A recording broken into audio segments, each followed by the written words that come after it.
there. Why? Because it has no effect. Because you're not reacting with the aqidah. You're not living it. You're not held ransom and hostage to it. It did not make the borders for you. That is the problem. Learning the aqidah, not enough. Living the aqidah is important. And most of us, we are good listeners. We're prepared to learn the aqidah. But we're not prepared to live it. So the truthfulness, a condition from the conditions of shahada, has to be there. And the sincerity. And the sincerity when one's learned, when he knows that the most important thing in his life, his priority is to learn about Tawheed, but he has to be truthful, has to be sincere, and has to react with the aqidah. It's not just books we finish, words we learn, days we live. So the final advice, that when we teach aqidah, yes, we expand the subject. You learn the 6 points of faith, arkan al-iman, and alhamdulillah. But the problem is, there is so much evil out there that contradict the authentic aqidah. And then you need to know what are these principles of evils so you can avoid them. And I give you the last example. To anyone who says there is we don't need to teach the aqidah.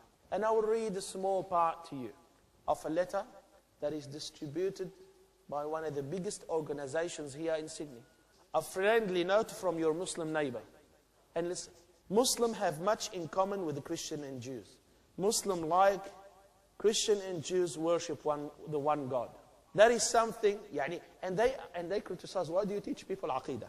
Creator of the universe, Allah is the Arabic word for God. Muslim, like the Christian and Jews, pledge themselves to prayer, peace and justice, harmony, cooperation, compassion, whatever. Now listen, listen, subhanallah al-azim. We Muslims want you to know that Islam and democracy are compatible and complementary. Both rest on accountability, consultation and so on.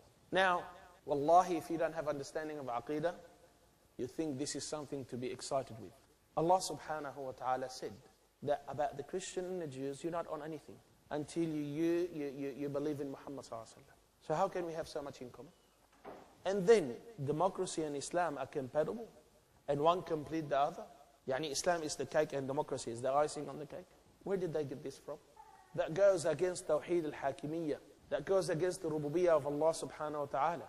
That goes against the wala and bara. That goes up against the simplest things that the Sahaba used to know. Today, I need more than 2 lectures to rebuke all this. Tayyib. If we don't teach Tawheed to our brothers, if they believe in some of this, they have fallen into shirk. So we say to the du'at, for the greater good of the community, the greater good of the Muslims, keep quiet and don't talk about Tawheed. And they forget about the principle that is the word of Tawheed before unifying our words. Kalimatu Tawheedi qabla Tawheed al-Kalima. The correct understanding, La ilaha illallah, Muhammad Rasulullah, has more priority than uniting the ummah. Uniting the ummah, we leave it up to Allah subhanahu wa ta'ala. We try our best. But to unite, if you want to merge 2 corporations, based on what do you merge them? Isn't there have to be a common ground? You need the common ground to base things. Otherwise, once you get halfway, we're all going to fight, and then everyone going to go his own way. So the advice, the priority of the Muslim is to really learn Islam. And the first knowledge you need to learn is the knowledge of Tawheed and the Aqidah. What do you stand for and how you live your life as a Muslim. What are the rules? What is the shirk that people can fall into? What is innovation?